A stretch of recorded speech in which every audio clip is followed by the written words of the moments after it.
merci à Yves, merci à Christophe qui représentent donc la revue Papier Nickelé et qui ont très spontanément, avec beaucoup d'enthousiasme, beaucoup d'envie, dit voilà, si Cabane est à Paris, on fait un ciné BD parce que Cabane à Paris quand même c'est rare. Voilà, et enfin je vous présente Max Cabane qui nous fait l'honneur d'être présent avec une très belle expo à la mairie, donc salle René Capitan, au niveau du Panthéon. Une expo où Max a été extrêmement généreux parce qu'il a recherché dans ses cartons, dans ses archives, des planches originales qu'il avait rarement sorties, rarement présentées ou pas revues depuis très longtemps. Et cette année, on est vraiment ravis puisqu'on présente Nada en avant-première, puisque l'album sort tout début octobre, le 7 ou le 9. Et on a eu cette opportunité de vous le présenter en avant-première. Merci pour votre présence, votre attention.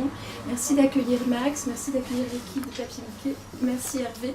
Et merci surtout à Philippe Glussmann, qui est le président de l'association 5 sur 5, l'association des commerçants, qui finance l'ensemble de ce parcours BD dans le 5e, avec la complicité de Florence Berthoud, qui nous propose des lieux, nous propose une intelligence sur la culture dans le 5e, ce qui est très rare aussi dans les villes et à Paris.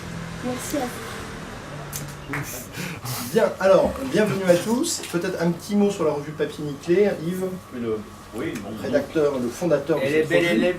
Le numéro 58 de cette revue va sortir, qui existe donc depuis 13 ou 14 ans, qui est un trimestriel consacré à l'image imprimée sur papier. C'est ça, l'image populaire. Donc la bande dessinée, le dessin de presse, l'illustration, la gravure, l'imagerie populaire, l'affiche, etc. Voilà. C'est une revue internationale dans la mesure où il y a des correspondants dans 30 pays, vraiment très bien.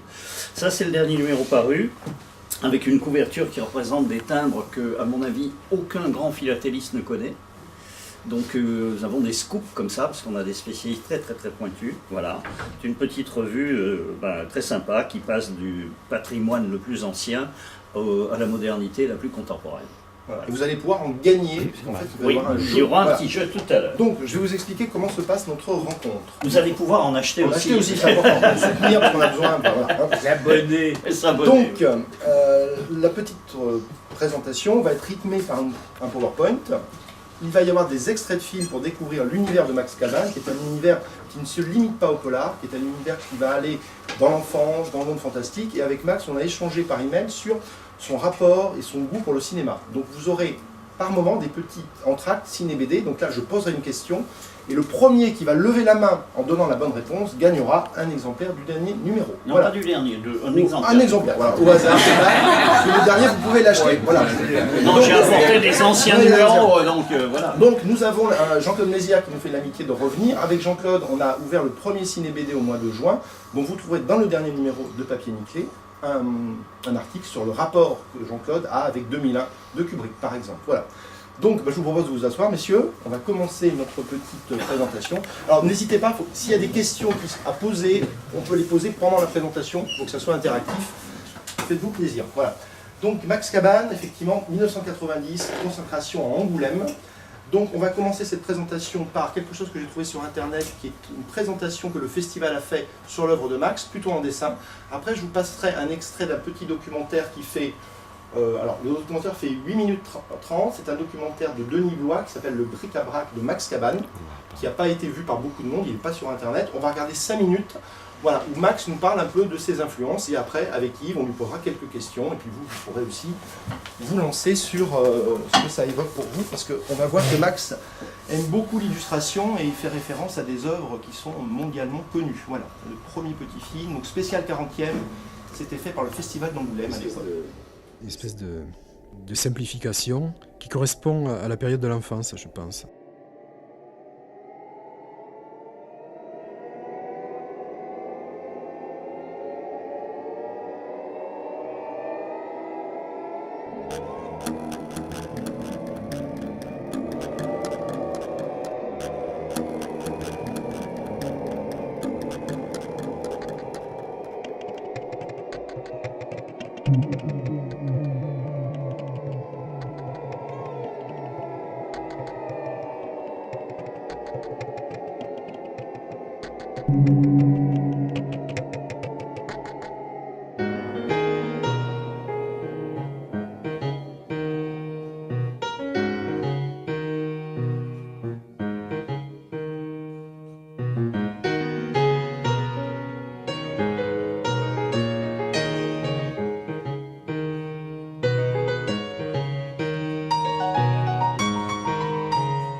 Combien il y a eu de temps entre le moment où tu as arrêté les villages et où tu les as repris?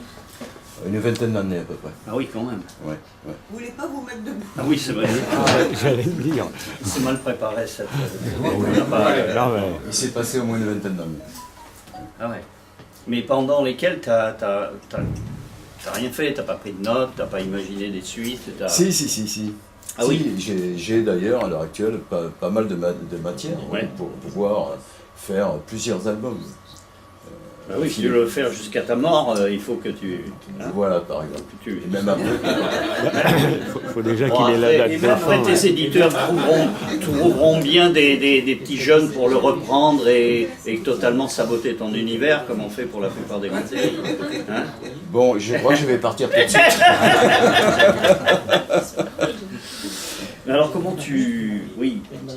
Comment ça s'est... Enfin, tu l'expliques un peu là.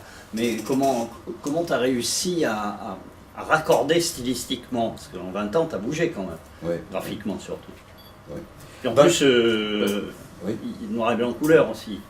Oui. Comment j'ai fait pour accrocher? C'est simple. Enfin, en tout cas, personnellement, c'est quelque chose que je ne trouve pas compliqué du tout, vu que c'est ma façon d'être. C'est-à-dire, mon rapport au temps, il est plutôt, je dirais, japonisant Ah. Bon. que occidentalisant. C'est-à-dire que, pour moi, j'exagère à peine en disant ça, le temps ne compte pas vraiment. C'est-à-dire qu'un laps de temps de 20 ans, du point de vue de l'imaginaire, c'est ce que permet l'imaginaire d'ailleurs, hein, finalement, c'est sa raison d'être, c'est que, entre autres, on peut court-circuiter le temps, quoi, à volonté. Et comme je le disais dans ce reportage, l'imaginaire fait partie entièrement de la réalité, pour moi, du réel. C'est quelque chose de tangiblement réel. J'ai aucun problème à utiliser l'imaginaire pour pouvoir court-circuiter le temps. Et je le vis réellement dans ma chair. C'est-à-dire que lorsque je reprends l'histoire des villages, pour moi, c'était hier, la veille, vraiment. Voilà. Ça reste vraiment ancré dans ma tête. C'est pas quelque chose que je perds. Il n'y a pas de déperdition. Voilà, toute la matière dans sa richesse est là. Est-ce que tu as un rapport quelconque avec le collège de pataphysique?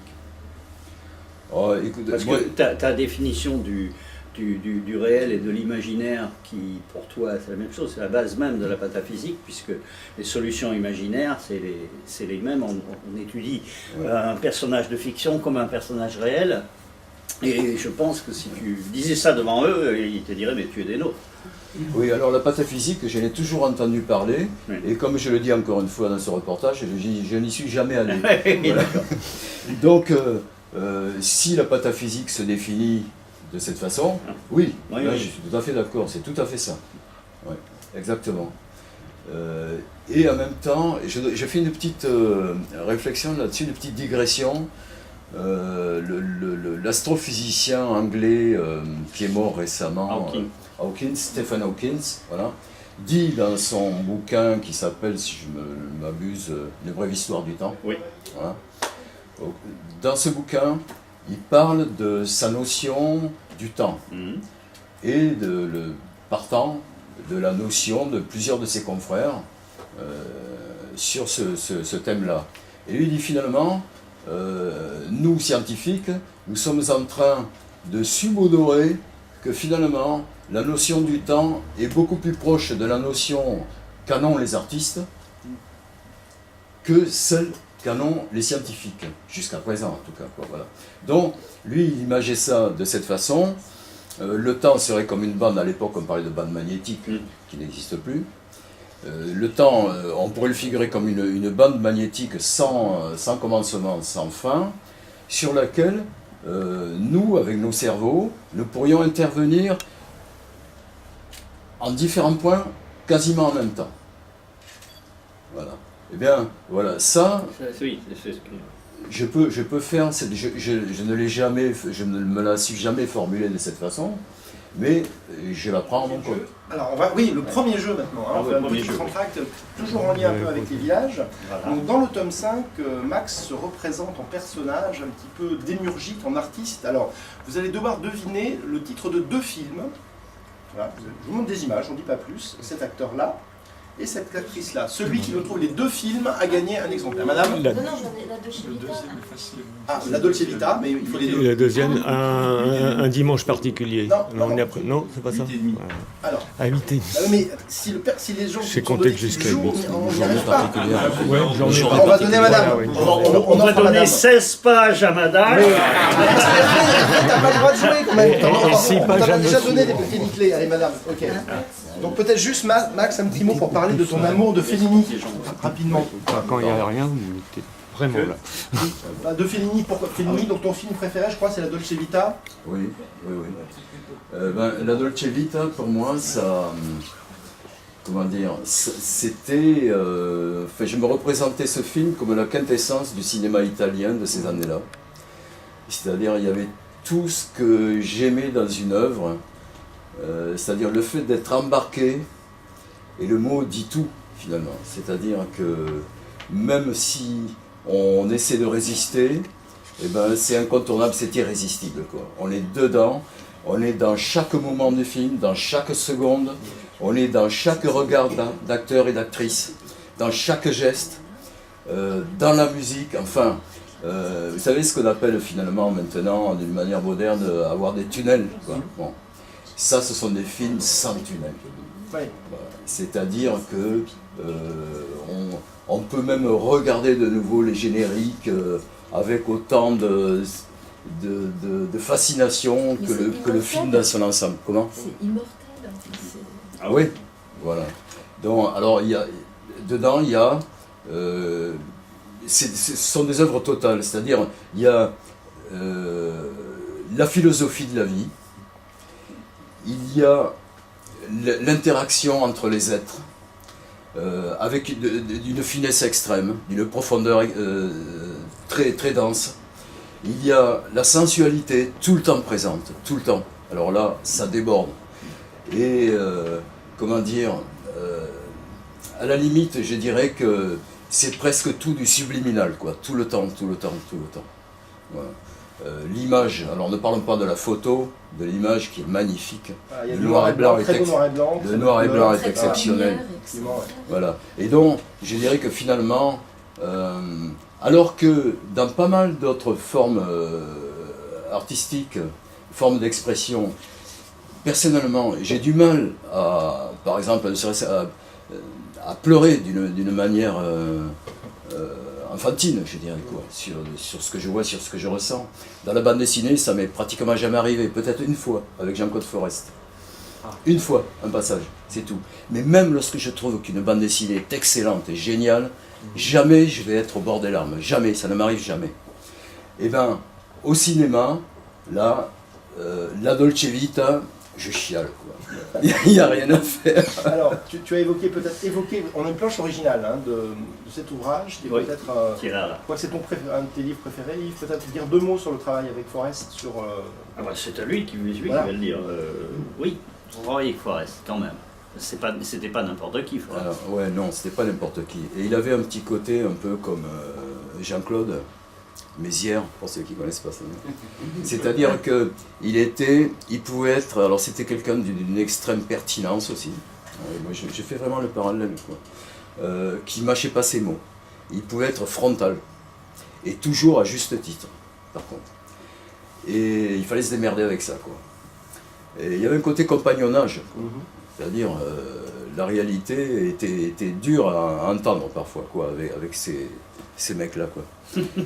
Et Forest, les premières pages que j'ai dessinées, il les regarde comme ça et il me dit « Ouh, tu as mis pour ton pognon, hein. »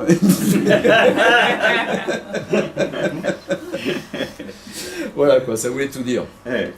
C'est-à-dire, ensuite, maintenant, quand je regarde le travail que j'ai fait à l'époque, je me dis vraiment, il y a tout à refaire, quoi. C'est-à-dire, c'est too much, voilà, enfin, pour moi. Il y a trop de choses. C'est chargé, oui. C'est trop chargé. C'est bien ça. Voilà. Donc vous pourrez voir tout à l'heure une planche originale affichée. Donc comme le temps nous a un peu compté, on va accélérer le rythme des jeux et du rapport avec le cinéma, évoquant le très beau Conan Maillard qui va être édité. Ah oui, ça, c'est- Donc là c'est un aspect biographique de ta vie, je crois. Voilà. Oui, Alors, ça se sent que c'est autobiographique. voilà. Là, ça- C'est tout juste si t'as pas mis le téléphone des filles, Ça se voit. tu vas garder dans ton petit carnet, quoi. Alors ça, c'est la Dolce Vita, mais mal comprise. Mal qu'on va être en mode adolescent. Voilà. Alors, un des cinéastes français qui t'a beaucoup inspiré, je vais mettre une image de voilà, le jeu. Et la personne qui devine le nom du film a gagné, bien entendu, un papier nickelé. Et il y a un écho forcément. Ah non, t'as pas le droit de jouer, Patrick. Désolé. Non, on va laisser plutôt pour le public. Alors je vais le dire à quelqu'un dans l'oreille Après, qui voilà, va ouais, certifier. On va laisser les gens du public qui ne connaissent pas la revue jouer. Allez, messieurs, dames. Un film un grand auteur qui adore le D'accord. cinéma, qui filme l'enfance. Il a filmé l'enfance en noir et blanc, il l'a filmé en couleur. Oui, oui, mais moi j'ai 6. Ah, madame, oui, quel film L'argent de poche, très bien. L'argent de poche. Voilà. Je l'avais Là, dit. vous retrouvez Lui suivre. l'univers de Max, effectivement. Un Truffaut, peut-être un mot sur Truffaut rapidement, Max. Bah oui, parce que Alors, moi, c'était plutôt les 400 coups pour moi, 400 Truffaut. coups. Oui. Ouais. Voilà. Donc, Truffaut, je suis obligé de reconnaître aussi qu'il y avait quand même une fascination pour lui, quoi. Et notamment, un jour, je me rappelle, j'ai reçu un courrier lors d'une traduction de cette bande dessinée, Conan Maillard, au Japon. Et il y a un écrivain japonais qui avait été pressenti pour adapter mon texte, qui m'avait envoyé un courrier en me parlant de Truffaut, en me disant qu'il pensait qu'il y avait une filiation. Filiation, ouais. Voilà, quoi. Ça m'a fait très plaisir. Forcément. Voilà. Puis c'était facile à prononcer le truc. Alors, on rentre maintenant dans l'univers du polar. Est-ce que tu sais qu'il y a un festival qui s'appelle Polar en cabane? Est-ce que tu as un rapport avec ça? Oui. Oui, oui. carrément. Non, j'ai pas de du tout. rapport, mais le seul rapport que j'ai, c'est que j'ai été invité, je pense, Ah, à la voilà. première. Ah ouais. Ouais. Alors, une question sur l'univers, on a échangé là-dessus, et moi quand j'ai lu Nada, effectivement, dans Nada, il y a une référence. Alors, bon, les gens qui voient bien, j'ai marqué le numéro de la page, mais bon, oups.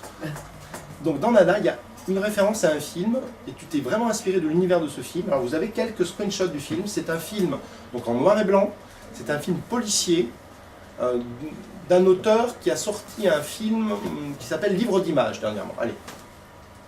Est-ce que ça vous dit quel est le nom de ce film que vous trouvez? Il y a l'affiche et à la page 24 de Nada pour ceux qui ont lu Nada. Alors, dans le public, personne?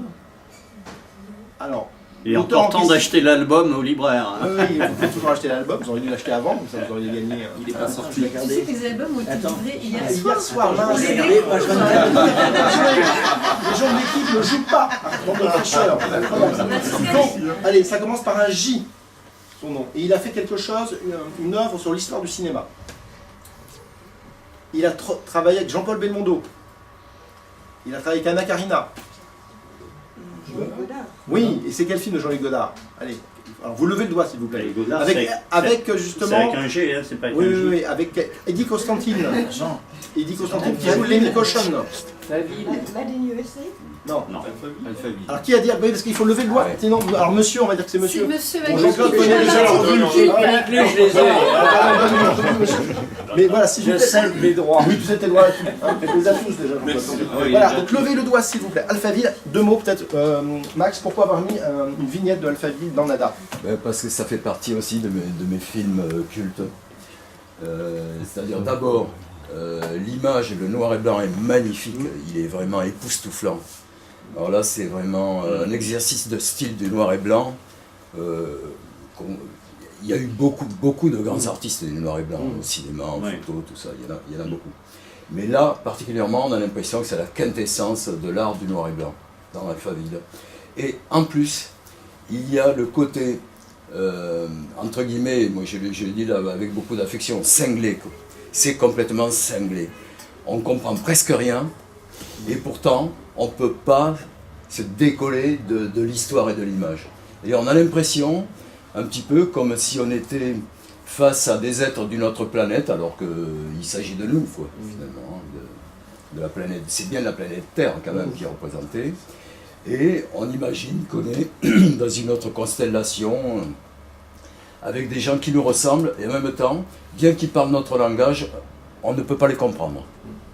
On se dit que tout ce qui est dit est d'une extrême importance. On le ressent, ça, à travers l'image, l'acuité des atmosphères. Quelque chose d'important est en train de se passer et on n'y a pas vraiment accès. Voilà. Alors ça peut paraître cinglé, effectivement. Moi j'adore ça, ce genre de sentiment où on a l'impression qu'on est au bord de découvrir une grande vérité.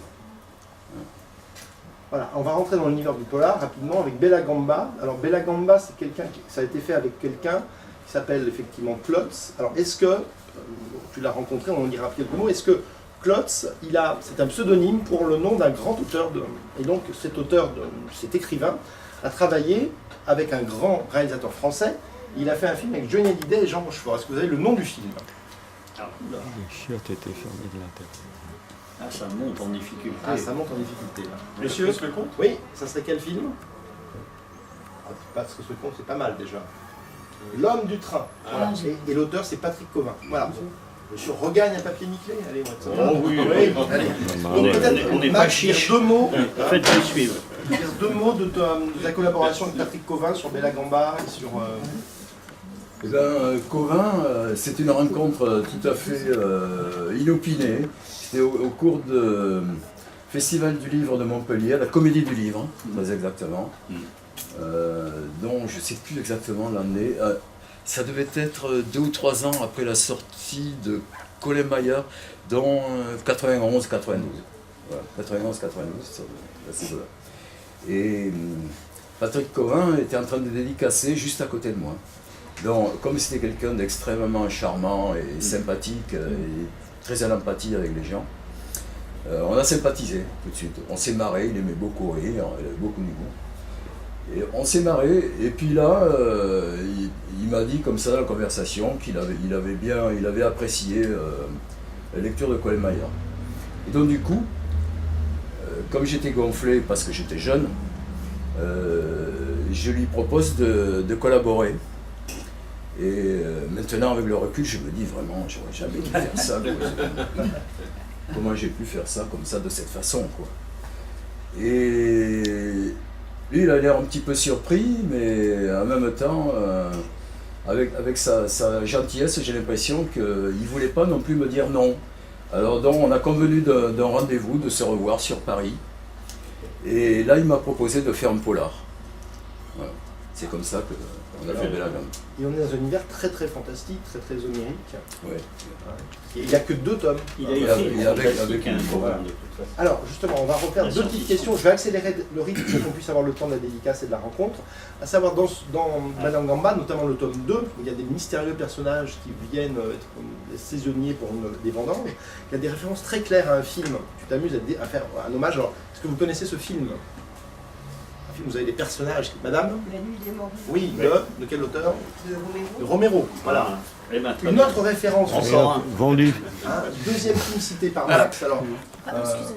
du coup, là, un C'est autre pas les film mêmes, hein, j'avais prévu le coup. autour de la question des extraterrestres. Mad Men.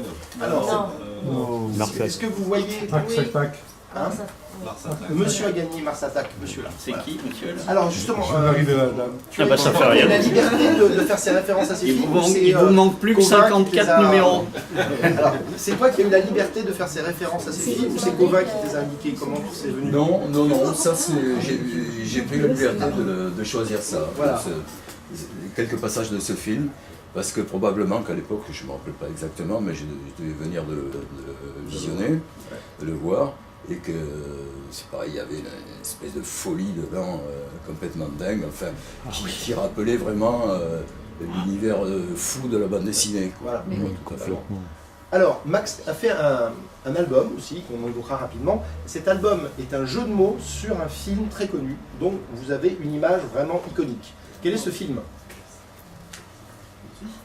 Alors, on lève le doigt, hein, je vous rappelle.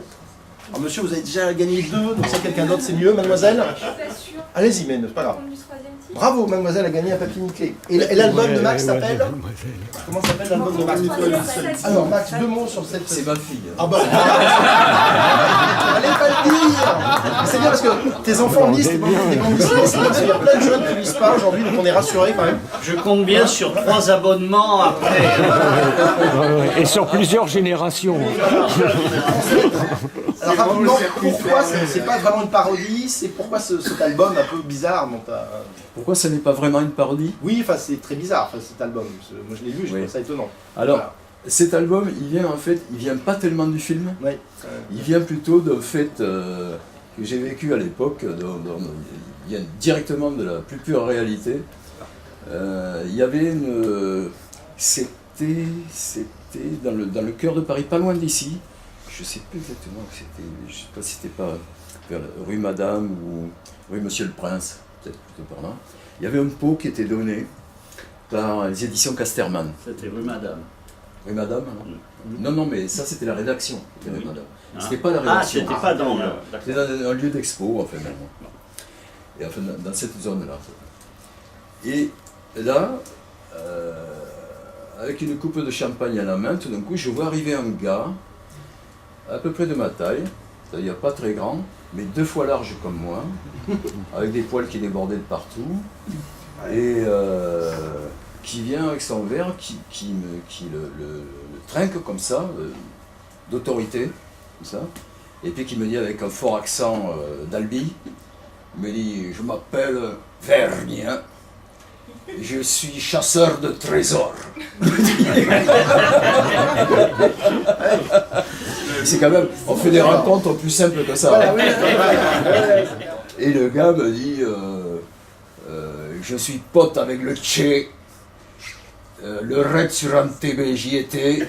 Alors, et puis il y a un gars qui vient, qui me souffle à l'oreille, me dit fais bien attention, parce que tout ce que te dit ce mec, c'est vrai. il est le personnage principal de la BD. Non, c'était tellement dingue, tellement fou dingue, quoi, une rencontre Ok. de dingue. J'ai pris ce personnage, qui est devenu le personnage central, qui permet cette ouverture dans le temps, comme ça. C'est lui qui crée cette porte dans le temps, à travers laquelle on bascule du Moyen-Âge à notre époque. Voilà, alors là maintenant on va vraiment plus loin dans le temps. La rencontre avec l'univers de Patrick Manchette qui a influencé, on va dire, toute une série d'albums, hein, Princesse de sang, Fatal et Maître en Nada, qui est disponible aujourd'hui. La rencontre avec Manchette, son fils Doug Edline, comment ça s'est fait et comment tu es arrivé à passer au polar et à changer un peu de style du coup? Il y aura 2 autres questions sur les influences graphiques dans tes œuvres. Ben, c'est tout simple. J'ai eu un coup de fil à la fois du fils de Manchette, alias Doug Edline, et ensuite de mon éditeur, José-Louis Bocquet. Dans la foulée, on me demandait si je voulais bien collaborer à des adaptations futures. Donc c'était quand même étrange, quoi, parce que enfin, comme tous les amateurs de bande dessinée savent que c'est Tardy qui était l'adaptateur officiel. Quoi. Exactement. Voilà. Et donc là, Princesse de sang, premier diptyque. Alors là, tu achèves un livre que Manchette n'avait jamais fini. Oui. C'est quand même étonnant. Oui. On compte un. Oui, ben là il y avait pas mal de trac. Hein, Oui, du coup. Ouais. Donc là, en fait, on est parti Doug m'a proposé 2 voies, soit de prendre comme matière première une adaptation qu'il avait déjà écrite, un tapuscrit pour le cinéma. Manchette ou... Doug, son Doug. fils, pardon. Ouais. Ouais. Où il avait là adapté la fin. Quoi. Voilà. Il avait créé la fin. D'après les notes de son père, qui, comme tous les aficionados de Manchette le savent, qui était quelqu'un de très méticuleux, très précis, très ordonné. Donc, lorsqu'il démarrait un roman, lui, par contre, il avait des notes très fouillées, très précises sur le développement du roman, quoi, dans sa totalité. Et là, quand on lit d'ailleurs dans l'édition, l'édition du roman non terminé donc, de Manchette, il y a toutes ces notes répertoriées à la fin du roman. Et donc on peut voir en lisant ces notes à quel point c'était très précis. Il suffisait d'ajouter les dialogues en fait. Voilà. Ce qu'a fait son fils. Donc finalement, je suis parti de ce que j'aurais jamais dû faire d'ailleurs. Je suis parti du plus facile, c'est-à-dire la chose était trop prédigérée.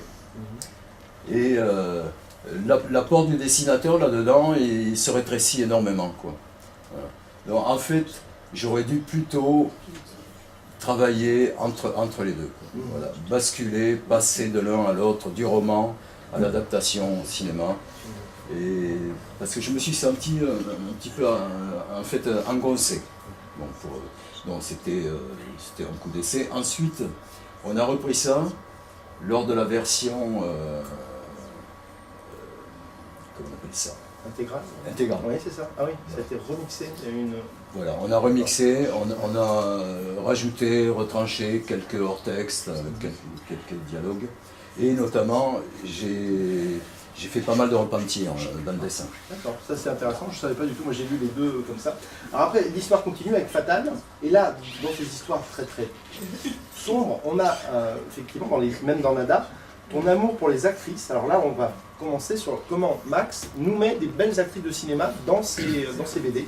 Donc vous avez voilà, cette actrice qui est, alors peut-être dire un mot de qui est ce personnage pour ceux qui n'ont pas lu Fatal. Et sans dire qui est l'actrice, ils vont deviner l'actrice après. Voilà. Alors qui est-elle là? Je vais avoir du mal du coup à pas dire le nom. Ah, c'est difficile. Alors, on va faire deviner. C'est ça. Alors non, c'est pas Sharon Stone. Alors est-ce que vous... Alors, il faut savoir que Max adore le cinéma italien, c'est ça? Il y a un rapport avec le cinéma italien. Une actrice. Alors je peux vous montrer. Je vais vous montrer la photo, mais c'est trop facile si je vous montre la photo. Non. Alors, Je sais qui c'est. oui, Monica Vitti. Bravo monsieur. Allez, encore. C'est mon beau-frère. C'est bien, ça reste la famille. C'est bien, on reste. Merveilleux. Donc, Monica Vitti, le cinéma italien. Un mot sur le personnage de Fatal, de cette femme dans Fatal, rapidement. Eh bien, Monica Vitti, pour moi, le terme fatal, c'est Monica Vitti. Ouais. Voilà. Bon, il y en a d'autres femmes fatales, mais pour moi, c'est la mienne, c'est celle-là. C'est-à-dire que quand j'étais jeune, j'étais vraiment très amoureux de ce que dégageait cette femme, parce que non seulement, bien sûr, on peut dire qu'elle est belle, mais intrinsèquement, en tant que dessinateur, il y a des femmes encore plus belles que ça. Ouais. Elle a quelque chose d'un peu, je ne sais pas comment le définir, je vais dire des conneries, quoi, des bêtises, d'un peu sauvage, un peu imparfait, à peine, comme ça, dans l'esthétique de son visage, qui en fait ajoute énormément. Alors c'est peut-être le regard, je ne sais pas comment. Elle est habitée en tout cas. Bref, elle est habitée, quoi. Voilà. Alors, on va passer à Nada, puis on va rentrer dans la période des dédicaces. J'accélère un peu, je suis désolé, le temps passe très vite. Mais quand même, Nada, rapidement, tu as lu le livre, Nada, j'imagine, forcément. Oui, bien sûr. Alors, mais tu n'as pas vu le film, tu dis. Je n'ai pas vu le Alors film. pourquoi tu ne demandes pas avoir vu le film? Parce que je ne voulais pas refaire l'erreur de la princesse du sang, où les choses sont pré-mâchées. Alors là, le plus terrible, c'est de voir les images. Oui, Alors ça là, peut te casser l'inspiration. Alors là, dans cet album, on a aussi une très belle femme qui s'appelle Cash, qui est l'égérie du groupe. Et là, on a une très belle actrice du cinéma français. Alors, Oui, Charlotte Rampling. Charlotte Oui. Rampling. Alors, Charlotte Rampling, dans quel film elle joue une femme fatale? Je connais que Taxi, c'est pas dedans. Ah, Taxi Mauve. Non, La chair de l'orchidée de Patrick Guichero. Tu l'avais vu ce film-là? Elle a un rôle. Voilà, bon, on va donner à Papier Nickel. Alors peut-être pour terminer, puis on va commencer la efficace. Il y en a d'autres. Sur Nada, alors moi j'ai lu Nada, effectivement, c'est quelque chose de très très sombre. C'est très loin de ton univers, on va dire, merveilleux des villages. Comment tu es... Et puis il y a un travail magnifique sur la couleur. Comment tu es rentré dans l'univers de Manchette et fait un roman graphique qui est, il y a plus de 180 pages. C'est un travail monumental. Comment tu es rentré dans cet univers-là de Manchette et quelle a été ta marge de manœuvre cette fois-ci? Contrairement à Princesse de Sang, tu t'es senti plus libre pour adapter ce roman ou... Comment ça s'est passé cette fois-ci? En fait, disons que principalement, j'essaie de ne jamais intellectualiser. Voilà. Ça, c'est un peu une des clés. C'est-à-dire, je me mets dans la peau d'un lecteur lambda qui est ému par ce qu'il lit. Voilà, donc j'essaie de traduire les émotions, c'est tout. C'est-à-dire, c'est à la fois compliqué, mais c'est très simple. Le postulat de travail est simple. Se mettre en état de lecteur passionné. Voilà, comme sortir de ma condition d'artisan illustrateur. Voilà. Je ne suis plus un illustrateur, je suis un lecteur. C'est tout. Et là, je fais plusieurs premières lectures, avec des décantations évidemment, où je note au crayon tous les sentiments de lecteur. Voilà, c'est tout. Je surligne, je souligne, je mets quelques annotations. Parfois, lorsque ça me... mais jamais d'une manière forcée. J'essaie pas de voir à tout prix les personnages, les situations, des choses comme ça. Lorsqu'elles me viennent spontanément, uniquement spontanément, là, je note éventuellement une description d'image, une description de personnage. Voilà. Il ne faut jamais que ce soit forcé. Il faut toujours que ça provienne du subliminal. Voilà. C'est comme ça que je procède. Je fais confiance à ça. Donc là, tu mets vraiment ton ego au service de l'œuvre et tu te mets un peu en retrait quand tu travailles avec, finalement sur Manchette. Pardon, j'ai pas. Tu te mets un peu en retrait, c'est-à-dire que ton ego de créateur, il est plutôt en retrait, alors que dans les villages, il s'exprimait totalement. Ah, c'est même pas que je me mets, je dirais pas que je me mets en retrait, je n'y pense pas. Oui. Ouais. Je suis un lecteur. Un lecteur. Parce que si je commence à me dire il faut que je me mette en retrait, c'est cuit. Oui, tout à fait. Donc il y a quelque chose de l'ordre de l'intuition dans ton travail, toujours un petit peu. De l'intuition. Oui, hein, oui. L'instinct. L'instinct. Oui. Alors, donc, on va clôturer notre discussion ici. La suite des projets, je crois que Colin Maillard ressort bientôt. Est-ce que tu as des choses à nous annoncer en termes de... Oui, Colin c'est Maillard, pas facile de retrouver ça. Tu y es retouché? Oui, Ouais. oui. Là aussi, il y a des repentirs.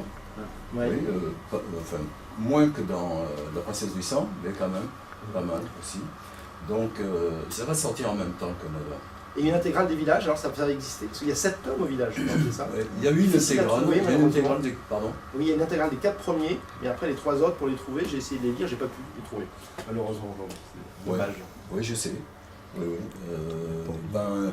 Les 3 derniers épisodes dont ont été édités dans la collection Expresso, qui n'existe plus. Ce sont tous les titres. Dedans, il y avait Dupuis et Berberian, il y avait pas mal d'autres auteurs, ont été mis au rebut. Voilà. Ils ont estimé que ça ne se vendait pas suffisamment. Mais en fait, ils n'ont pas fait un vrai travail d'éditeur. D'abord, c'était très mal édité. Du point de vue des objets, c'était pas terrible. Par exemple, il y avait des marges trop serrées. Enfin, on avait l'impression que ça avait été fait de briques et de broc. Un éditeur, normalement, il doit laisser le temps aux œuvres De faire leur chemin. d'exister. Et oui, parce que Et là, ils sont pas... Toi, tu es un peu hors du temps, l'éditeur, il est dans le temps commercial, et c'est pas la même chose. bien sûr, Hein, du coup. Oui. Voilà. Bah, Max, merci pour ces témoignages. Yves, merci. Donc, on va poursuivre l'échange de façon informelle. Max va être disponible pour dédicacer avec vous. Et puis, dans la suite, allez voir la très belle exposition à la mairie du 5e, où vous avez des originaux des villages et d'autres photos. Merci. Parce que le parcours BD est entièrement financé par les commerçants. Je sais, mais j'en achète de nouvelles, mais j'ai des anciennes. De manière cohérente, on retrouve des mémoires du siècle,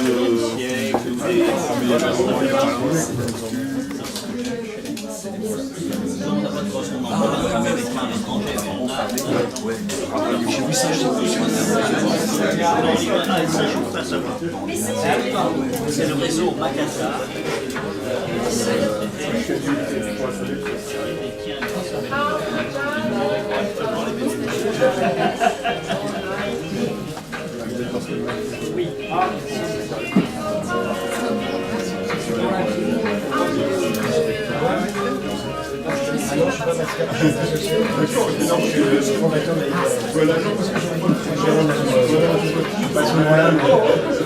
On a monté à l'époque avec Céline Reflet. Oui.